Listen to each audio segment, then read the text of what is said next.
to accomplish is to be able to speak to somebody as if they knew nothing about your project, and they were to, if they heard you for the first time, they were able to do it and understand you completely. So, that being said, I'm Frankie Jimenez, and this is Desiree Doyle. We're both assistant directors for the Communications Skills Center, and we work on presentation as well as we do this exact same thing.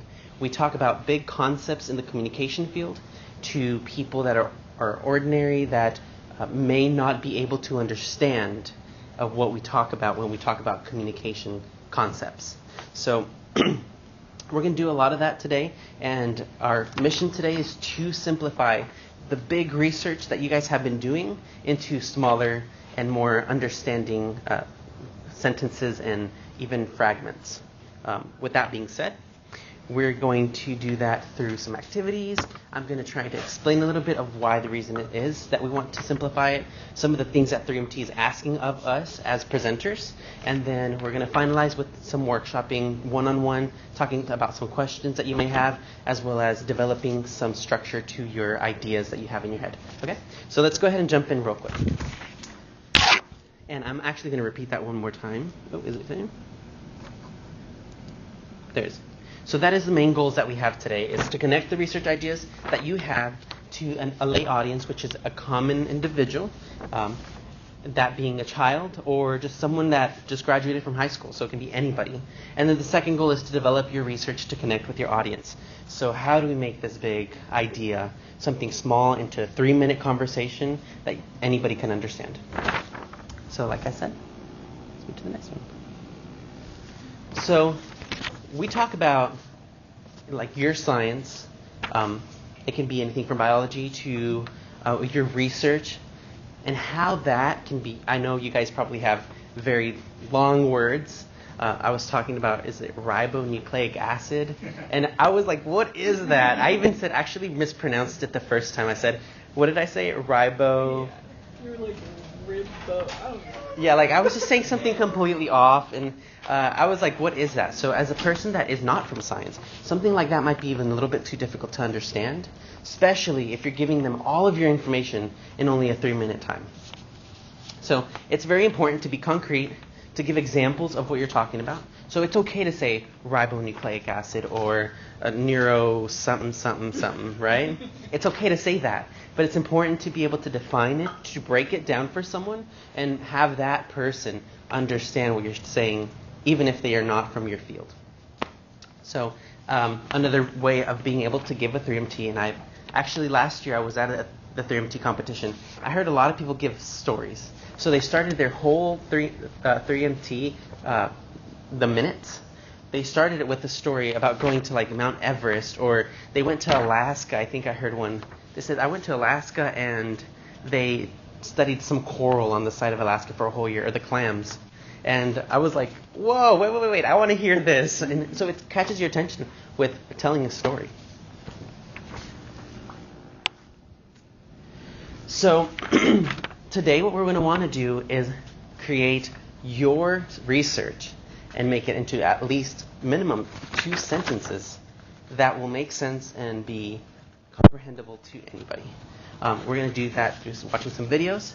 And there are some examples that I actually put on the board. I know they're a little hard to read, but I want us to read through them a little bit, just so you get an idea of what we're expecting from you, just to start with this first workshop. So one of them on there is from Neuroscience Nerd, which is a magazine. And they said their big research, they condensed it into 2 sentences, was said, when I get rid of this gene, like a gene in your DNA, they said it messes the brain up a lot. And that's what their 2 sentences were. They said, when I get rid of this gene, it messes your brain up a lot.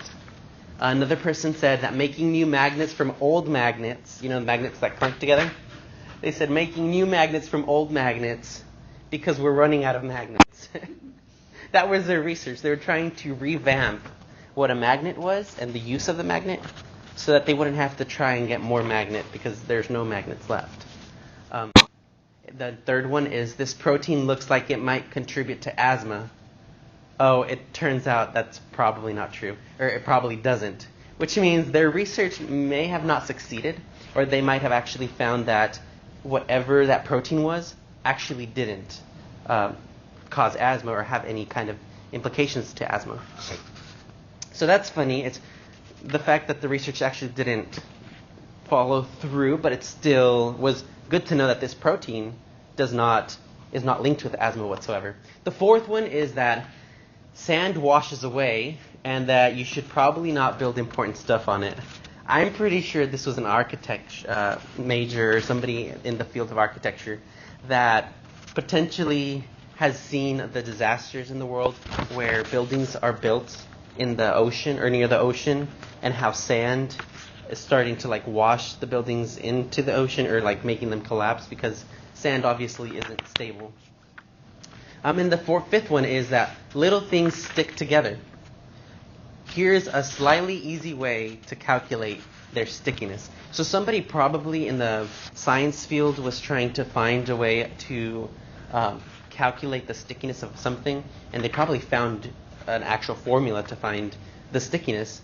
That way people can know how sticky something is and to be able to do something else with that research.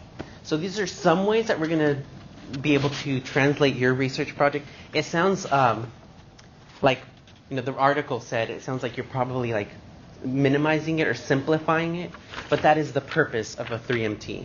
So we're going to go through this a little bit more and actually practice it in a second. So I want you guys to pull out a piece of paper real quick, if you can, or just write on something. I can also offer you some paper, and we're going to try and get your research project. I know it's a lot. It's a lot of years of studying, but we're going to try and condense that into maybe 1 or 2 sentences. It's okay if you think a third sentence, if you need to add a third sentence or a fourth sentence, but let's try to condense into maybe 1 to 4 good sentences that tell me what exactly your research project is about. Is that okay? So I'm going to give you guys a couple of minutes to kind of think about it. If you have any questions, just let me know, and I'll come to you guys. All right. So now we're going to do an activity. I'm going to need a volunteer, either Miss Rania or Miss Desiree, if you guys can come up here. But I'm going to need all 3 of you to stand up, bring your pieces of paper, and we're actually going to come right here to this space. Okay, I was going to say. So really quickly, this is what we're going to do. We're going to pair up into groups, and then I'm going to have you guys share with at least 2 people your sentences. And the person that is listening, you going to come in? Come on. Oh, you're good. The person that is going to be listening, you're going to try to listen to see if it makes sense. Now, if you're from the same department or if you're from the same research study, you might not want to pair up with that person because you want to get as fresh eyes as possible. But what you're going to do is just tell them your sentences, and then the person is just going to say, I don't know the definition of this, or I might need more clarification on this. And then when you are hearing this, you will circle those, either the words or the sentences or something like that. Just kind of squiggle, make remarks, so that you can take them with you and then adapt it. So I need somebody to pair up. You want to pair up here? And then do you guys want to pair up? Yeah. Are you guys together in any department? You guys are in the same department? Oh, yeah. System engineering. System engineering. I'm in biology department. Okay. So there's distance? Neighbor. Okay, good. All right, so go ahead and share with each other your sentences, and then we will give each other feedback on if you need clarification or not. Okay. Are you ready? Yes. My first is software maintenance activities are the biggest life cycle costs.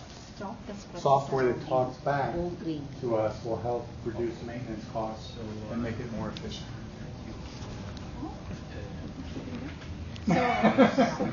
Can you say the person's again? Sure. Software maintenance activities are the biggest life cycle costs. That's where most of the money goes. In other words, if you look at the life cycle of a piece of software, almost all the money is spent on maintenance of that software. Using it, So I understand. making it, updating it a bit more with new components, new parts.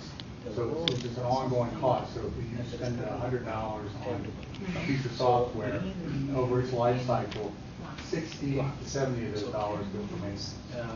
So that's where all the money goes. And so I'm saying that That's the target. Yeah. That's the most expensive But part. it is about 90. And then I'm working on these 90% self-evident of the stuff. software techniques So that will let software talk Uh, to you. actually, I write So two if I'm, sentences. even if I'm just a Select the user, point it's not of just a absorption. health thing. It just says, why are you doing that? And the software says, I'm doing this because blah, blah, blah, blah. And this is how we designed it this way. Here's who told me, the software, Right. to do it this way. Okay. And here's, if you want to change it, here's the governance of who could change it. Here's how we tested it, here's the test cases we used. All that information comes back to the user. So some users will go, I don't care about any of that, I just want to know why you did this. Yeah.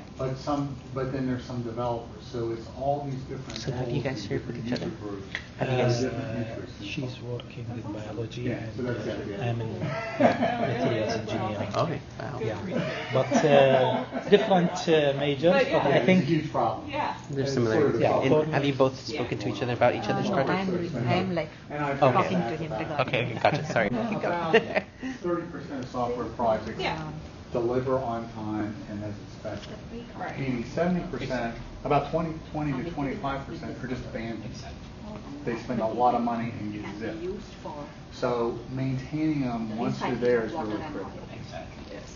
So yeah, I think that my only question was, is I it can the understand. activities? So Is how there much certain I activities that are convey making to- it, or is it No, very there is broad? nothing. How much It's very broad, all those percentage activities are the cost, but I think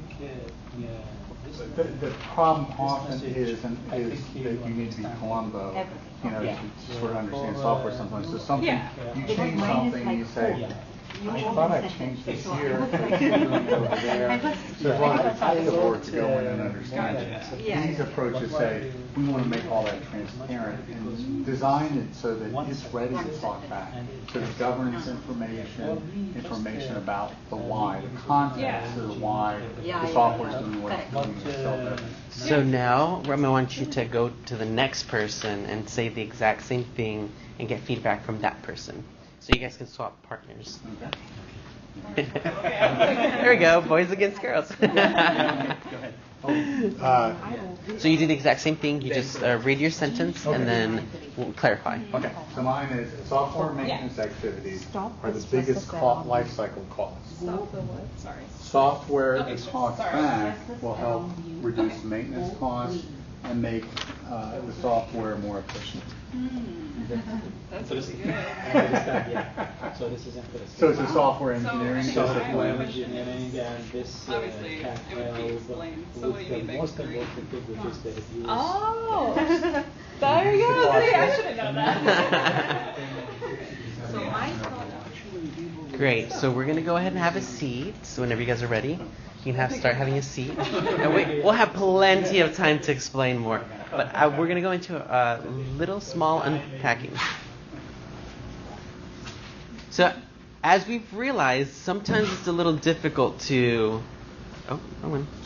explain everything you've done into just 3 sentences. So I want to kind of discuss some of the things that y'all did today. So really quickly, how did it feel to talk about your project with somebody that may not know exactly what you're doing in your research? I thought it was fun. It's fun? Fine.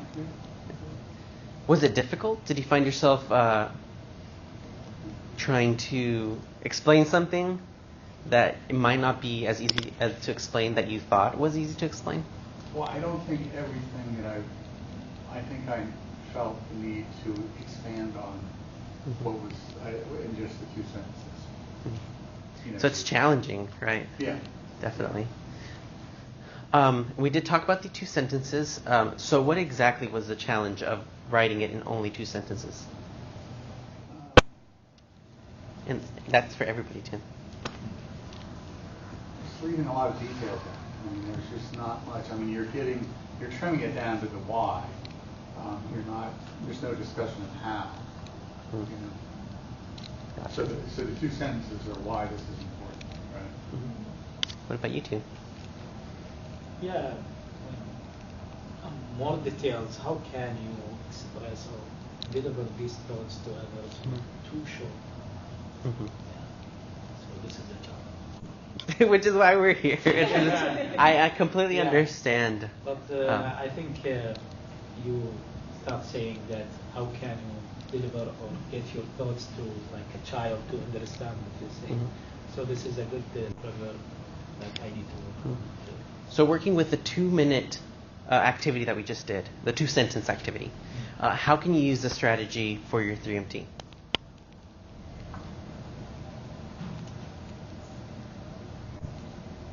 Well, I guess the point is those 2 sentences ought to be, they just ought to know at least what area you're talking about. They shouldn't have any confusion about. They probably don't know any details, but at least after those 2 sentences, they would know generally what you're doing or why you're doing what you're doing. To have some type of understanding of what the general field that you're talking about? Yeah, good. Okay, so we're going to go to the next part. And we're going to watch movies, but 2 videos of 3MT winners. Before we do that, though, I want to go ahead and send you guys, give you guys these guidelines. These are from last year, and yours is the one that's the paper that you wrote on. You just turn that over. And these are the general guidelines that they gave last year for 3MT students for winning the 3MT here at UALR and then also for Fayetteville, once whoever the winner is from here. So I wanted to give those out to you. I'm not going to read them through because of time, but there are some things on there that I'd love for you guys to skim over while we're watching the video to see some of the links. You know, like it says 1 slide on there, knowing that in the videos you will only have 1 slide per your 3MT and similar things to that. But I just wanted to give that to you now because over the next 2 workshops that we'll be working with for the next couple weeks, they will include all of that as well. So I'm going to go ahead and click on the first one. Parents and teachers have become increasingly concerned about girls following the 2006 advent of Facebook. It's been blamed for a rise in bullying and a decline in social skills. My research, however, takes a slightly different approach and looks at 3 things: grade 8 girls, identity, and Facebook's most commonly used feature, status updates. It's based on a simple and age-old premise. If all the world's a stage, then surely Facebook is just another stage on which actors can perform. And what do all actors want? Desirable reactions from their audiences. This involves trying a number of different strategies on for size. Should I present myself as kind, needy, self-sacrificial, talented, intimidating? So, dramaturgical metaphor in hand, I set about answering 2 questions. First, which of these strategies are grade 8 girls using in their status updates? And second, how and why are grade 8 girls using their status updates more broadly? I used a mixed methods approach, and 349 surveys, 9 interviews, and 445 status updates later, I had some answers. I collected updates ranging from long weekend, yay, to piss off, to how do people just have sex with complete strangers? I can't even order pizza over the phone. And I coded these status updates according to the strategies these girls were using to present themselves. While you would expect that bullying and attention seeking would rate highly, they didn't. Girls most commonly presented themselves as likable by using flattery and compliments. And this is exactly what happens in offline settings. You see, girls need to maintain synergy between their online and offline identities. Why? Because everything you say on Facebook can be used against you in the court of social approval. When I asked the girls why they updated their own statuses, they said, oh, just to let other people know what I'm doing if I'm bored. But when I asked them why other people updated their statuses, they said, she'll just do anything to get attention. She just wants the boys to like her. This might explain why more than 30% of the girls in my study reported updating their statuses at least once per day.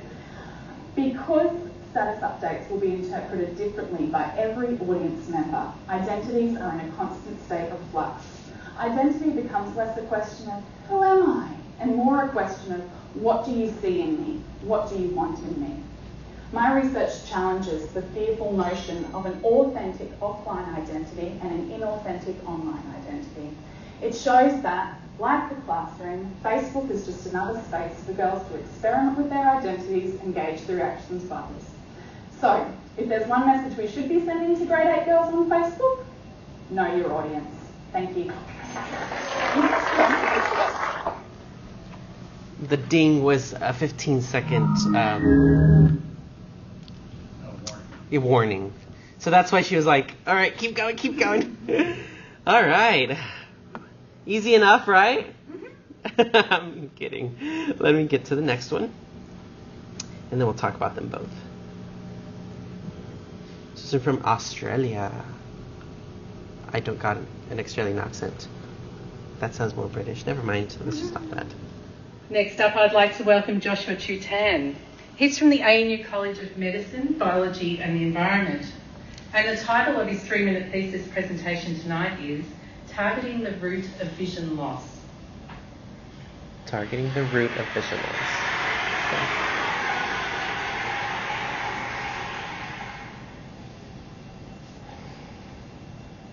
If I asked everyone here to think about the one sense that you couldn't live without, I'm willing to bet that most of you would have immediately thought of your sight. That's because our vision and what we see plays such an integral role into how we perceive the world around us. Now, the tissue responsible for that is known as the retina.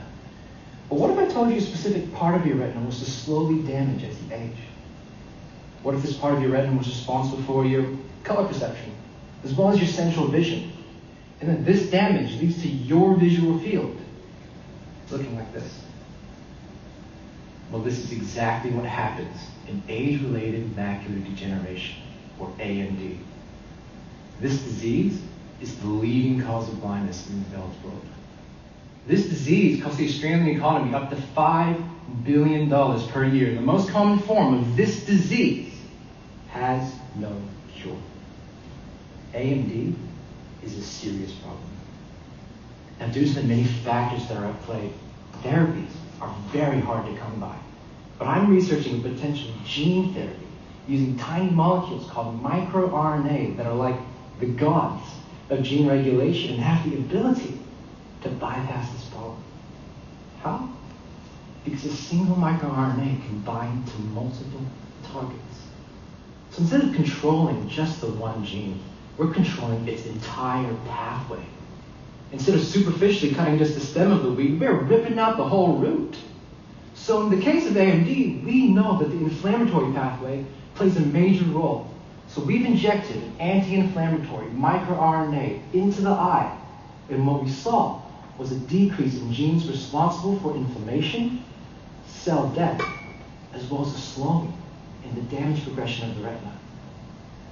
What we've now done is identify multiple microRNA that can each regulate pathways leading to AMD. And by injecting a cocktail of these molecules, we can slow the progression of the disease and hopefully halt vision loss. Now I want everyone to look at this image again. Imagine living the rest of your life with vision like this.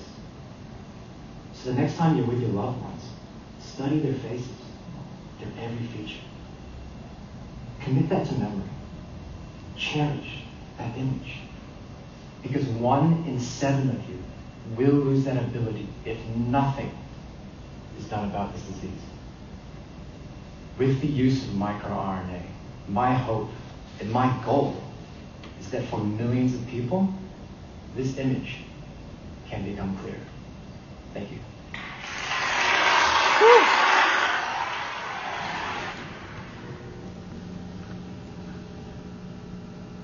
Okay. I want to go back to that picture just because it was it wasn't on there as much. So the next time you're with your loved, Nope. Let's go back. There's. So does that make sense, that picture? So that's actually the slide he chose, because you only get one slide for your 3MT. And he chose a picture, an image, that would illustrate completely what you would be seeing. So imagine just a gray dot in your eyesight everywhere you looked, if you had AMD. So In the first slide, it didn't have any slides. she did. I was about to go back because I was gonna. It was difficult to see it.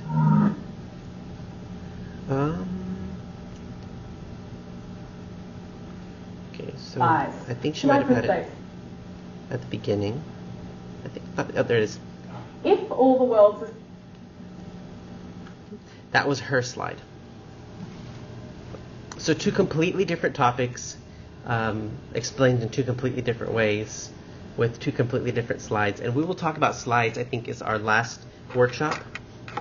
I just wanted you guys to get a little bit, get familiar with what you might be potentially working with if you're going to be utilizing a one slide to talk about your entire research. But now that we've seen this, let's talk about some of these questions. So what have they both done well?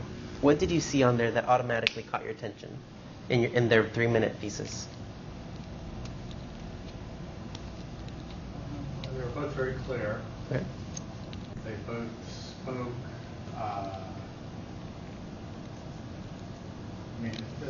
The slide, they didn't talk to their slides at all. Okay, good. They only have one slide, obviously, but they certainly didn't put it up and say, here's this point, here's this point, and so on. So it was mostly talking, right, and connecting. I think they used, they gave a lot of examples. Both the Facebook lady and the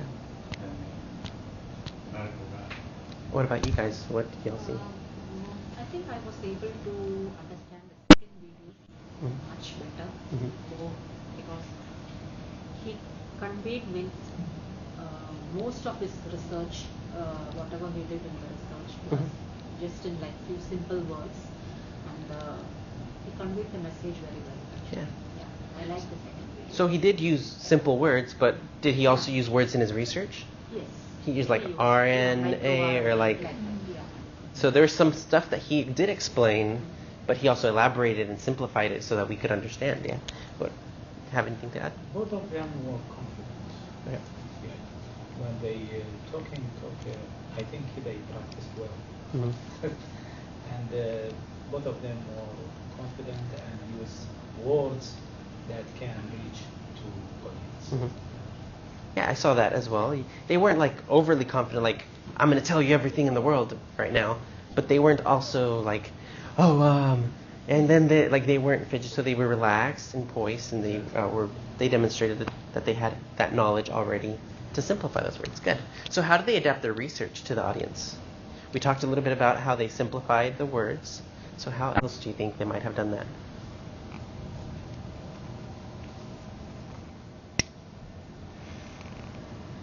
The first one that comes to mind is the image, the slide. They decided to use the slide as one of the images to really reach that audience, because a lot of us, I don't know if you realized, it was an elderly man on the second video with it's like a grandfather with a child. That's impacting. If you're maybe the son or of this grandchild, of the grandfather, or if you're the grandmother of the grandchild, that's impacting, because you won't be able to ever see that. So that was very personal. When I saw that, I was like, oh, wow, that's impact. Like, it really shakes you when it says that, when he said it. So what are some things that could strengthen? What are some things that you saw? So I think in both cases, and maybe there's not enough time in 3 minutes to do it, there really wasn't a concept or any presentation of where what they're doing fits in with the state-of-the-art research as it is today. And I think the first video, the lady tried to, but I think after that ding, you can tell she got a little bit of, okay, I need to just run through now. And I think you can see the non-verbals. She ever really kind of got to a conclusion of her thesis. This is what I'm doing, this is why it's good. Yep, and sometimes you just have to pick your battles. You want to elaborate everything as much as you can, but we always have to say what is good to know, what is needs to know versus what is nice to know. And a lot of us in our research, even myself when I'm doing my research right now, I'm like, oh, I want everybody to know this. But sometimes they don't need to know that. And that's important to know, especially with the examples we just gave of the 2 sentences, the activities we did. So good. It's a lot of observations there. So we're going to identify the 3 questions we need to answer by the time you're done with your 3-minute thesis. So I'm going to go ahead and hand this out to you. And we're going to work on this really quickly. And this packet will help you discern and bring down those big concepts and to really understand what is a need to know versus a nice to know. And so, yes, you're welcome. It's the what, why, and how. So we want to know what your project is. What was the end goal of your research? So when I look back on the 3-minute thesis back in Fayetteville when we went last year, the one with the clams in Alaska was trying to find out something along the lines of what kind of water life is in the Alaskan borders of the water and the coral reef. And she could find that out, I think, just by looking at the clams and throughout the year. And that was I thought that was amazing. And so she gave an example, or her own story, but she talked about what. So her end game was to find out what kind of sea life was in the waters there. The why why it's important is ocean life. She explained about how with if you believe in global warming and how that has a play to do with how marine life move and migrate. And then she had talked about how. So then she talked about her story of living there for a year and adapting her life to make sure that she got a clam, or a bundle of clams each month to see what it was like to, or what kind of life was around them each month. So those are kind of a good example of how to do that. But I'm going to give you some time to work with this worksheet and just kind of answer these questions. What is it that my project is about? Why am I doing this project? And the why is specifically geared towards how is it helping the community? How is it helping our world maybe? Or how am I helping future research? And then the how is how you actually got it done. So your methods section.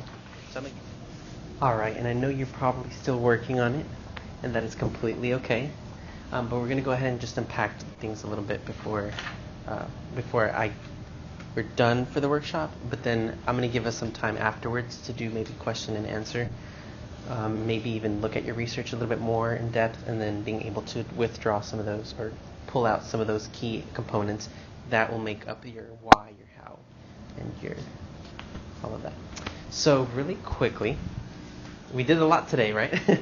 So first and foremost, what is it like trying to connect your ideas to someone hearing this for the first time? So remember we talked about talking to maybe a child or a kindergartner, someone that may not know or have an expanded vocabulary.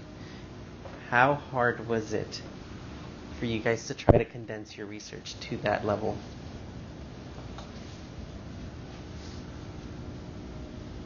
Not too bad. Not too bad. Okay. Did you guys have any difficulty bringing some of that knowledge down? Simplifying some things? And I did hear some of you guys had difficulty shortening it into 2 sentences. Yeah.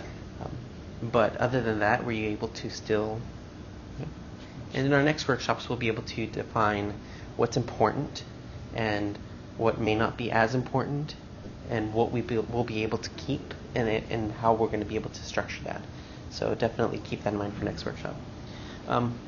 What did you learn today that was particularly helpful from moving forward into the next 3MT and the 3MT competition? I think the structuring was helpful, just to sort of start with these high-level things, see if they're right. And this is obviously level number 1. So once we'll get to level number 2, which is actually structuring the workshop, or your 3MT, and then the third one's going to be your slide. And we'll leave the slides till the end for one important reason that we'll talk about. But was it anything helpful particularly? I think just the structuring part. Did you guys like seeing 3MT competition winners? Was it helpful? Good. All right. And what other questions do you guys have?